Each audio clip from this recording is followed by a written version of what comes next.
Maraming salamat, Sister Nini, na Winifred. Okay. Saglit po tayong manalangin. Salamat, Panginoon, sa iyo po namin lubusang pinagkakatiwala ang oras na ito na ipipigil namin sa pag-aaral ng banal na salita. Panginoon, dalangin naman po namin na tunay na ikaw ang magtulong sa amin, ang banal na Espiritu, ang tunay na gumalaw at magtulong sa amin ng iyong kapahayagan at kung anong gusto mong itulong sa amin sa pamamagitan ng iyong lingkod. Pagpalain po ang mga kaluluwang ito na makakapakinig ng banal na salita sa dakilang pangalan ni Jesus. Amen. Okay, to start off, okay. Mga kapatid at mga kababayan, may dalawang bagay. May dalawang bagay na that are common to men na meron tayo lahat. Una, meron tayong Diyos na dakilang lumikha sa atin. Iisa tayo lahat ng tao sa ibabaw ng mundo. Wala man dito sa lupa at ngayon ay nabubuhay na at mabubuhay pa, mga kita, kapanganak pa. Meron po tayong isang Diyos, makapangyarihang Diyos na naglalang sa atin. Dakilang lumikha. At ang pangalawang very common sa tao is na lahat tayo meron itong isang buhay na ito. Kinaloob ng Diyos na tayo ay pagkalooban niya ng hininga at mabuhay dito sa balat ng lupa. Ngunit, ano nga po ba ang layunin ng buhay na ito na ipinagkaloob sa atin ng Panginoon Diyos? Ano ang kanyang layunin? Ano ang kanyang pakay? Ano ang kanyang kalooban? Bakit niya pinagkaloob na tayo ay isilang dito sa balat ng lupa? Mga kapatid, inulit ko, alalahanin po natin, iisa lamang itong buhay na ito na kinaloob sa atin. At ngayon, ang katanungan po sa lahat sa atin is, paano natin ipamumuhay ang buhay na ito? How are we going to spend our time while here on earth? At paano natin igugugol ang panahon at oras natin? Okay? Ang buhay, matatawag natin ang tagumpay ng buhay ay hindi natin makakamtan sa simula ng ating buhay. Ang tunay na magtatakda kung ano ang iiwanan natin at naiwan natin kung sakali na mawala na tayo dito sa mundo ay kung ano ang natapos natin. Kung ano ang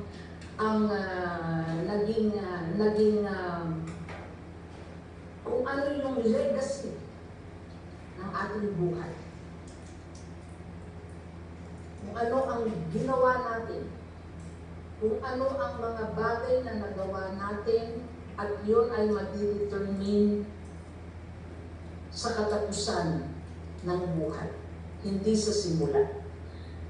Sapagkat madali pong magsimula sa buhay natin, maraming pagsubok, maraming pagdaraanan sapagkat sabi nga, ang buhay ay tunay na life is a battle.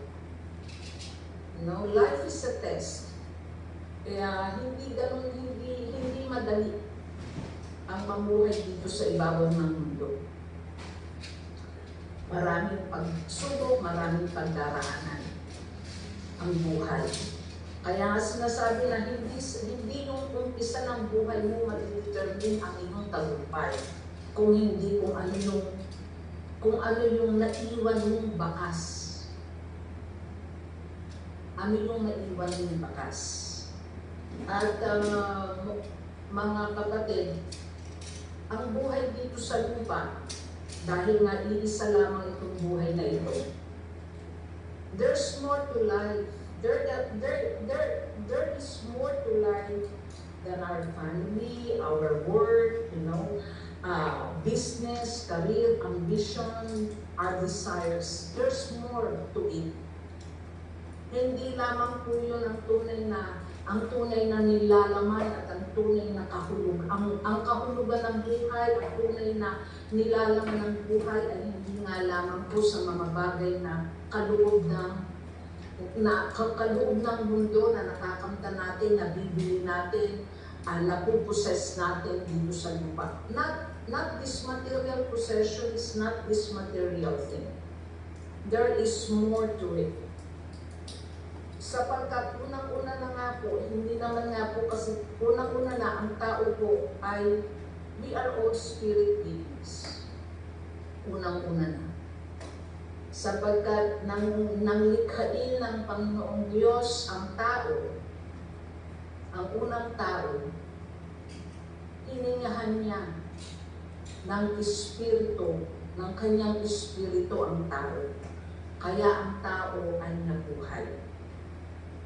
Unang-una na po, ang ating pagkatao, tayo po ay espiritu, unang-una na ang ating espiritu ay nakapanahan at nakakahon at namamahay sa katawang ito. And sabi nga po gano'n, sa salita ng Diyos na pinag-aaralan natin ngayon, tayo po ay nilikha ng Diyos na for eternity. Ang tao po ay darating tayo po ay nilikha ng Diyos upang mabuhay, supposed to be, ng walang hanggan. Tayo po ay para sa magpasawalang hanggan. And ang Panginoong Diyos ay inailagay na po niya sa ating mga puso, mga kapatid, ang eternity. You see, turn your Bible. Turn your Bible to 1 John chapter 5, verses 11 to 12. It says here, and this is the testimony. God has given us eternal life, and this life is in His Son. Whoever has the Son has life.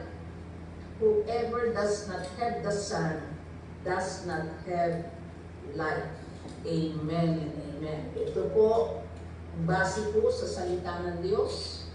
Ito po ang sinasabi, mga kapatid, sa tekstong ito, na God has given us eternal life. At ang walang hanggang buhay na ito ay tinaloob niya sa pamamagitan ng kanyang bugtong na anak na si Jesus. Yan ang pag-inasabi. Kaya nga po, how? Kung yun po ang layunin, yun ang mithiin ng Diyos para sa atin na kanyang nilikha. At ang tanging daan para tayo po ay mabuhay at magkaroon ng buhay na walang hanggan ay sa pamamagitan ng kanyang bugtong na anak na si Jesus. At yun po ay it is a free gift, mga kapatid. Hindi natin bibilhin yun. Hindi po tayo mag-aaksaya ng ating kayamanan para makamtan ang buhay na walang hanggan. Si Kristo Jesus ay pinagkaloob ng Panginoon at siya ay nabuhay dito sa balat ng lupa. Pinagkaloob ang kanyang buhay, mga kapatid, para tayo ay pagkalooban ng buhay na walang hanggan. Siya ang daan, siya ang pinagkaloob, siya ang naging handog, siya ang naging regalo ng Diyos upang tayo ay mabuhay, magkaroon ng buhay na walang hanggan. Ngayon, ang katanungan po, paano natin ipamumuhay ang buhay na ito? Remember, hindi lamang po panlupa ang purpose, ang layunin ng Diyos para sa atin. Maaaring ang katawang lupang ito ay panlupa, ngunit mga kapatid, inuulit ko, tayo po ay nilikha ng Diyos para sa walang hanggan. At ang ninanais ng Panginoon, ang ninanais ng Diyos ay makapiling niya tayo. Makapiling niya ang kanyang mga nilikha, ang mga tao na nilikha niya sa kanyang wangis. Makapiling niya at makasama niya sa kanyang kaharian, magpasawalang hanggan. That is the very purpose of God. Ngayon, ang katanungan ko ngayon, paano makakamta natin yun, mga kapatid? Okay. Turn your Bible to John chapter 10, verse 10. John chapter 10, verse 10. Ito. Ang Panginoong Jesus po ang nangungusap dito. The thief comes only to steal, to kill, and to destroy. I, Jesus, have come that they may have life and have it to the full. Yan po ang dahilan. Yan ang sinasabi niya. Siya ay bumaba, siya ay pumunta dito sa lupa, siya ay bumaba dito sa lupa. Alalahanin po natin, siya ang Diyos ng mga Diyos sa kalangitan, siya ang hari ng mga hari, ngunit pinili niya na bumaba dito sa lupa, magkatawang lupa, para po tayo ay pagkalooban ng buhay na walang hanggan. Okay, buhay na walang hanggan, ibig sabihin mga kapatid, as I have said, maring ang katawang lupa natin ito ay mawawala. Okay? Mapapanaw ang katawang lupang ito. But still, ang ating pong espiritu, ang ating pong kaluluwa, yan po'y buhay pa. Yan po ay buhay. At ngayon, diyan po, kung ninanais po natin na tunay na makapili ang Diyos na lumikha sa atin, na tunay na nagmamahal sa atin, hindi po matutumbasan ng sinuman ang pag-ibig at pagmamahal ng Diyos para sa atin.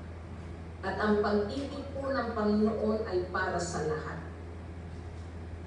Hindi po ipipilit ng Panginoon ang kanyang pag-ibig sa atin, ngunit siya po ay handa na tanggapin ang sinuman na magtitiwala at tatanggapin ang pag-ibig niya sa pamamagitan ng kanyang buktong na anak na si Jesus, na kanyang pinadala dito sa lupa upang mamatay para sa sanlibutan, upang tayo nga ay pagkalooban ng buhay na walang hanggan.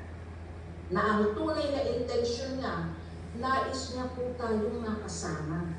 Nais niya po sa kadakilaan ng pag-ibig ng Diyos, yun ang kanyang hinahangad, yun ang kanyang ninanais, na talagang makapiling niya ang lahat ng sanlibutan, ang lahat ng tao na kanyang nilikha sa kanyang wangis upang makasama niya sa buhay na walang hanggan sa kanyang kaharian. At yan ay ang langit.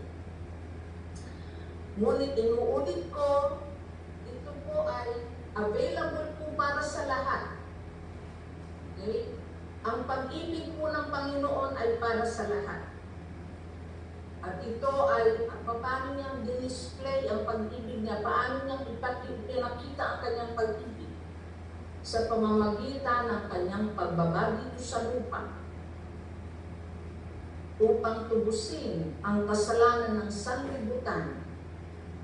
Siya ang mamatay at mapako sa krus ng Kalbaryo para sa pagtubos ng kasalanan ng sanlibutan. na ang nararapat na mapako at mamatay ay tayo sana. Ngunit dahil sa pag-ibig ng Diyos, dahil sa kanyang pag-ibig, siya ang tumubos. Siya ang tumubos sa ating mga kaluluwa para tayo ay hindi mawalay sa kanya as much as possible. Ngunit tayo po ang binigyan po niya ang tao ng choice. Ang tanggapin ang pag-ibig ng Diyos or tanggihan ang pag-ibig ng Diyos, tayo po ang magdidesisyon niya. Ngunit ang Panginoong Diyos, pinagkaloob na po niya. Nakalatag po yan. Available po yan para sa lahat. Wala pong pinipili ang Diyos. Bata ka man, matanda ka man, lalaki ka, babae ka. Anuman ang iyong antas sa buhay dito sa lupa, anuman ang kalagayan mo sa lupa, sabihin mo na ikaw ay nagkasala at baka akala mo, parang minsan mayroong mga nagsasabi na hindi sila kayang patawarin ng Diyos sapagkat malaki ang kanilang naging pagkakasala na hindi kayang mapatawad. Mga kapatid, mga kababayan, walang malaking kasalanan na hindi kayang patawarin ng Diyos sapagkat mas malawak at mas makapangyarihan at mas malaki ang pag-ibig ng Diyos kaysa po sa kanyang sentensya sa atin. Malawak ang pag-ibig ng Diyos, wala po hindi kayang patawarin ng Panginoon sa sino man na tunay na lalapit at tunay na magsisisi. Ang kailangan nga lamang po natin talaga ay ang pagpapakumbaba sa harapan ng Diyos at tunay na isuko ang buhay na ito sa Panginoon. Ngayon, paano po? Okay, kung iisa ang buhay na ito, kung iisa itong pinaloob ng Diyos na buhay na ito sa atin at lahat tayo isang buhay, how are we going to live this life? Paano natin pamumuhay ang buhay na ito, mga kapatid? Kagaya nga ng sinabi ng Panginoong Jesus, He has come that we may have life and have it to the full. Yun na ang klase ng buhay na ninanais ipagkaloob ng Panginoong Diyos, ang Panginoong Jesus sa atin. Sapagkat sinabi nga niya, siya ay pumunta dito sa lupa para tayo ay bigyan ng buhay. At hindi pangkaraniwang buhay, kung hindi buhay na walang hanggan. Buhay sa kanyang piling, mga kapatid. So, how are we going to live this life? First, mga kapatid, maniwala po tayo. Maniwala lamang po tayo sa sinasabi ng Panginoong Diyos sa kanyang banal na salita. Sapagkat ang salita ng Diyos na ngayon ay pinag-aaralan natin, mga kapatid, ay hindi papautos. Hindi sasablay, hindi ang Panginoong Diyos sa oras na ito, siya ay nakatanaw. Siya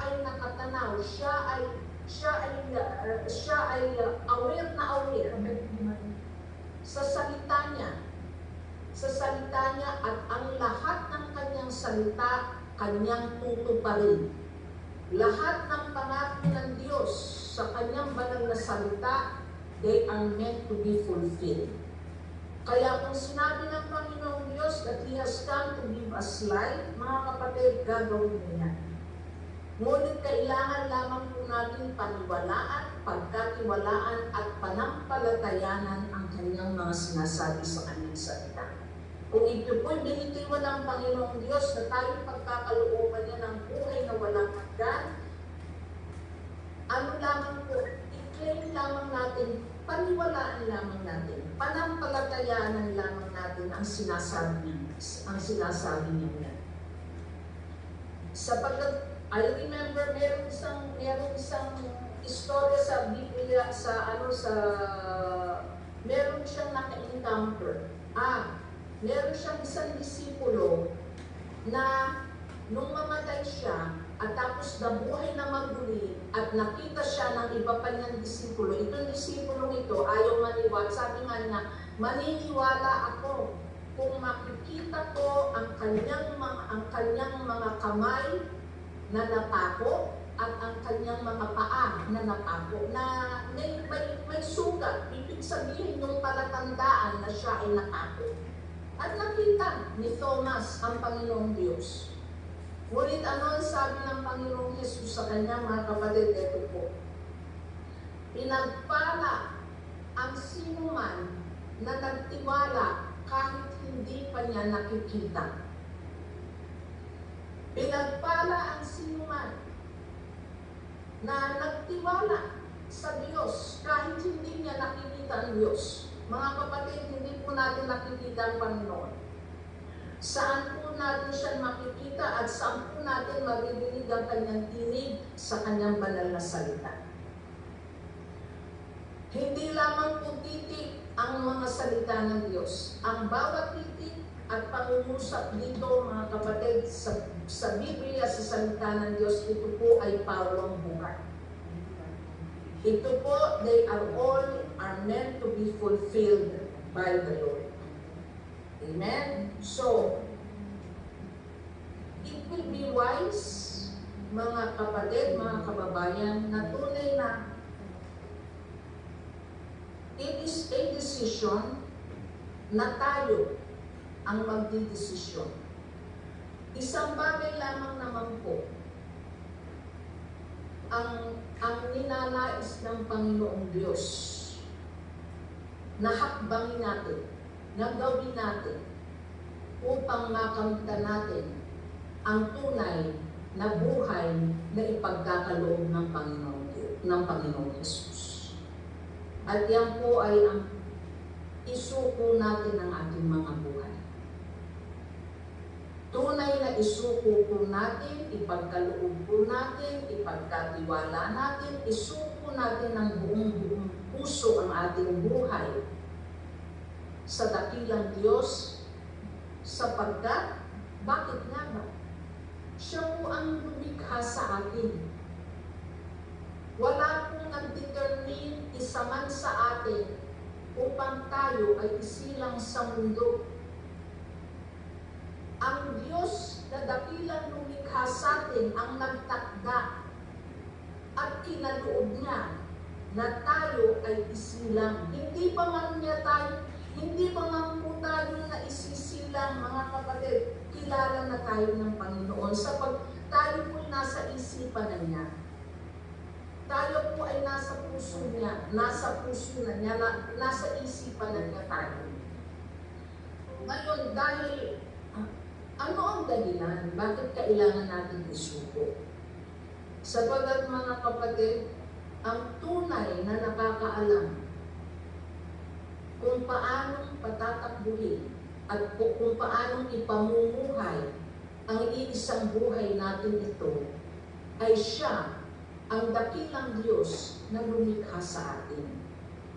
Siya lamang ang tanging nakakaalam kung paano papatakbuhin ang buhay na ito, sapagkat unang-una na po, tayo po ay isinilang at kinaloob ng Diyos na tayo ay maisilang at tayo nabuhay dito sa balat ng lupa para po sundin at gawin ang kanyang kalooban at para po sa kanyang layunin. Sino po ba sa atin ang ipinanganak dito sa lupa at tayo nakapagplano na kung paano natin ipamumuhay ang buhay na ito? Wala pong nagtakda sa atin. Wala ni isa man sa atin na nagtakda kung kailan tayo isisilang, kung sinong magiging magulang natin, kung saan bansa tayo ipapanganak, kung tayo ba ay babae o lalaki. At yun ay pagpapatunay na may makapangyarihang Diyos na mas nakakaalam sa atin at mas makapangyarihan sa atin at tunay na alam niya ang lahat-lahat mga kapatid sa ating buhay at sa lahat ng kanyang nilikha, sa kanyang lahat ng kalikasan, lahat ng nilikha, mga kapatid, alam niya kung paano patatakbuhin. Alam ng Diyos. Tayo po yung mga susunod na oras, hindi po natin alam ang mangyayari. Ang Panginoon alam na niya. Kaya paano nga po ba natin hindi isusuko ang buhay na ito, samantalang sabi ng ganon, siya ang Diyos kahapon, ngayon at magpakailanman. At siya ang Diyos na tunay na hindi magbabago, which means to say, ang pag-ibig niya, ang kahabagan niya ay hindi magbabago. Ngunit kailangan lamang po natin tanggapin at paniwalaan at panampalatayanan, mga kapatid. And how do we do it? How do we do it, mga kapatid? Makiisa tayo sa Kanyang Espiritu. Makiisa tayo sa Diyos. Na,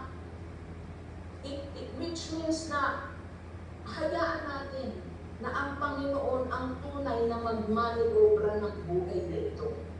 Sapagkat unang-una na po, hindi naman po talaga natin kayang patakbuhin ang buhay na ito.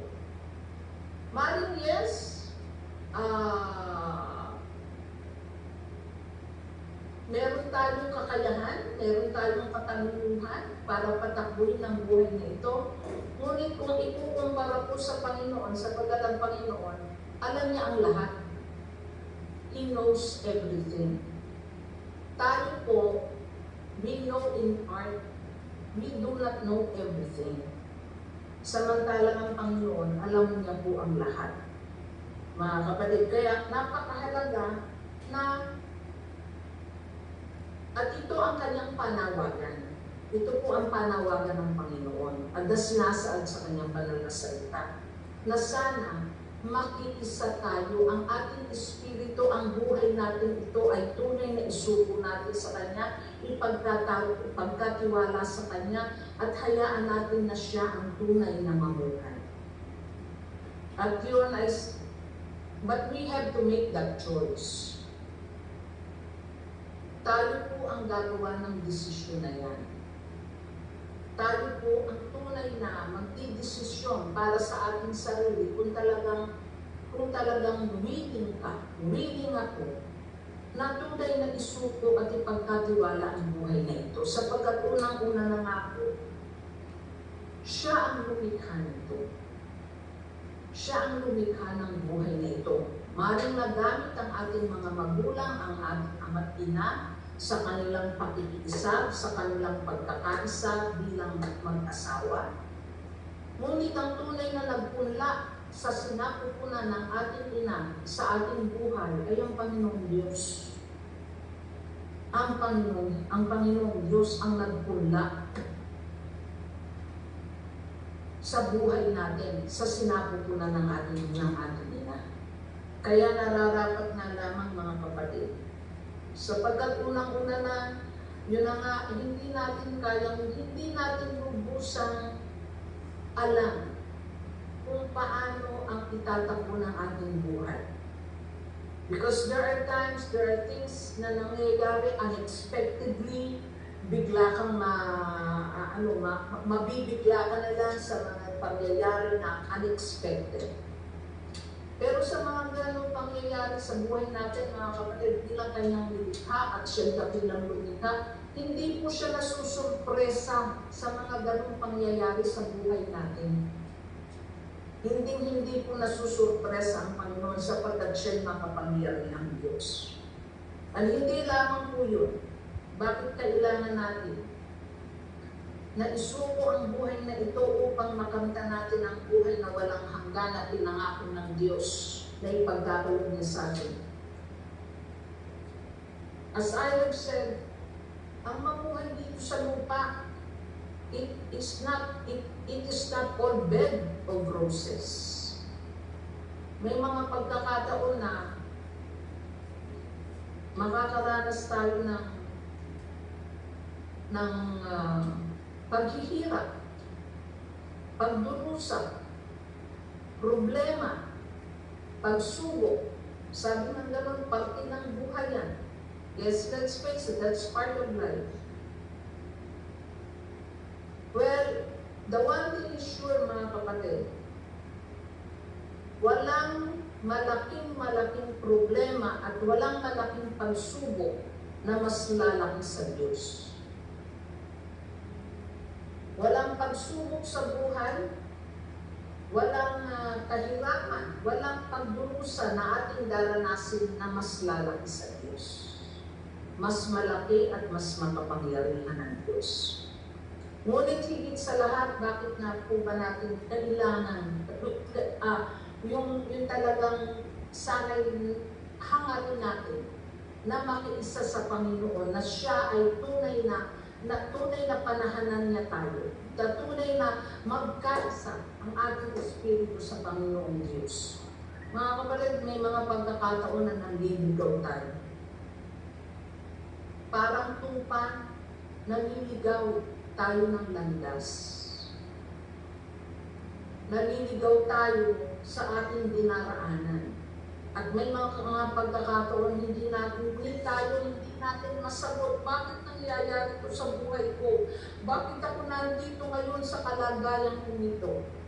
Ni mismo po tayo hindi natin masagot. At times, hindi natin alam kung anong nangyayari sa buhay natin. Yung bang when we lose track, yung we lose direction, nawawala, naliligaw tayo ng landas, nawawala tayo sa tamang direksyon, mga kapatid. Nangangahulugan lamang po mga kapatid ko at mga kababayan, nararapat lamang po na tayo ay magbalik sa ating pinanggalingan. At ang ating pinanggalingan ay ang Diyos ng dakilang lumikhasa. Upang matagpuan po muli natin ang tamang landas, bumalik po tayo sa tunay na pinanggalingan. At yan ay yung Panginoong Diyos. Mga kapatid, hindi po papatos ang pag-ibig ng Diyos. Kilalang-kilala Kanya sa panloob at panlabas mo. Kilalang-kilala tayo ng Panginoon. Kaya, the first step, mga kapatid, the first step, ang unang-unang hakbang na dapat natin na nais ng Panginoon na gawin natin upang itong mga pangako niya sa ating kanyang mga nilikha ay tunay na maipatupad niya. Unang-una na nga po, magbalik loob sa Kanya. Kung tayo man po ay naligaw, it's never too late. Hindi pa po huli ang lahat. Ang pag-ibig at biyaya ng Diyos ay malawak, mataas, malalim, mga kapatid. Unang-una na po nga, hindi ninais ng Panginoon, hindi nilanais ng Diyos na mawalay ang isang kaluluwa sa Kanya. Ngunit meron din po tayong role. Meron din po tayong dapat gawin upang maipatupad ng Diyos ang tunay na kalooban niya lalo din para sa ating mga buhay. At sa ating Diyos, bumalik kung saan tayo nanggaling. At tayo ay nanggaling sa Kanya. Napalayo nga lamang tayo, may mga napalayo tayo along the way. Ngunit inuulit ko, sa biyaya at pag-ibig ng Diyos, hindi pa po huli ang lahat. Handa po ang Panginoon na tanggapin ng buong puso ang sino man na magbabalik loob sa Kanya na may pagpapakumbaba. Amen? So, hindi ko na po pakakahabahan sapagkat alam ko po na meron kayong prepare na special numbers. So, I leave the floor to the MC.